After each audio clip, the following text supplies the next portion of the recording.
Today we're talking about burnout, being in a creative rut, and how I personally and how you also can try to help yourself when you're just feeling completely stuck, because that's how I've been feeling lately.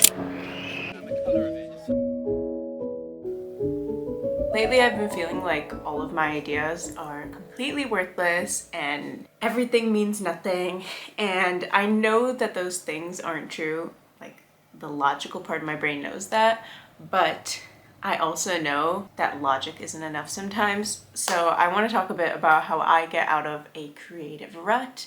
So thank you for joining me. If you're new here, I'm Carla. I'm fairly new on YouTube.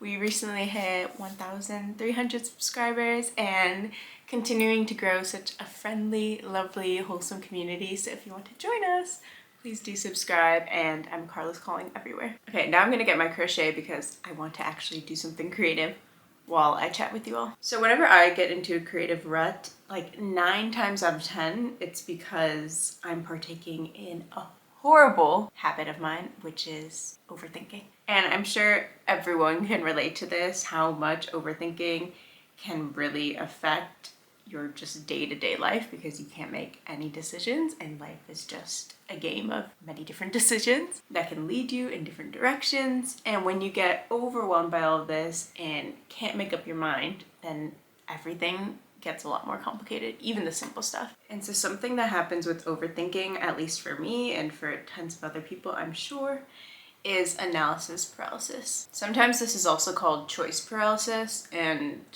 well, I'll just find a quick definition. Analysis paralysis causes you to have an intense emotional reaction when faced with making a decision. While it's not a medical diagnosis, it's a symptom often linked to mental health conditions like anxiety, depression, and ADHD. But it can also happen even if you're not dealing with a mental health issue. That's from the Cleveland Clinic. To me, analysis paralysis is the state of overthinking something to the point where you're not actually going to be able to take any action because you feel so overwhelmed and anxious by all the information that you're taking in and ruminating on. And this is really common in creative people because a lot of us tend to be perfectionists as well, and we want to be able to have pride in our work, and some of us feel that unless it's perfect, or at least perfect to us, that we can't feel proud, and therefore what's the point of anything? The thoughts get very extreme very quickly. You literally become paralyzed by logic, even though logic says that you won't know until you try something. And I've experienced this where you're just stuck in a loop and you have all of these ideas and you can't seem to break out of that loop. And something I want to say about this is that you will never have all of the information in the world. Like, the world's most impressive supercomputer doesn't even have all of the information on all of the topics in the world. And I think refusing to accept the fact that we won't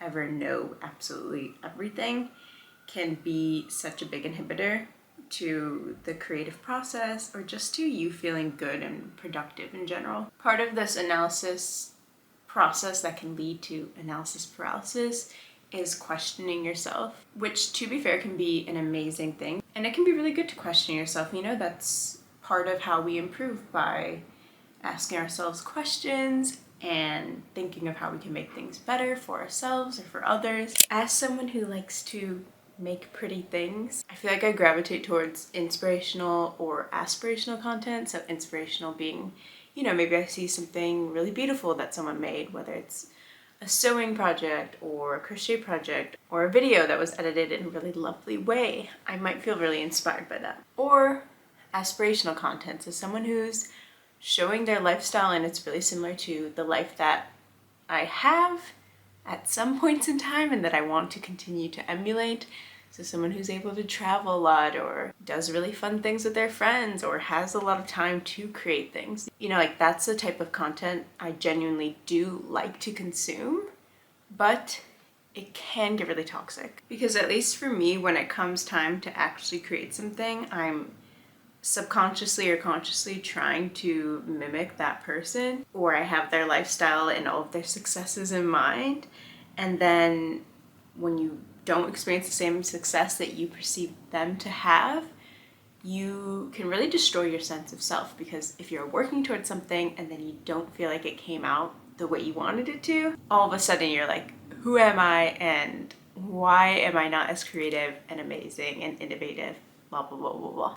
Also, if you're watching this part of the video, comment your favorite artsy emoji because we need to channel all of the creative energy we can get. I've definitely experienced this with, you know, being really inspired by different creators online, different vloggers, different crafty girls whose content starts to actually make me feel really insecure.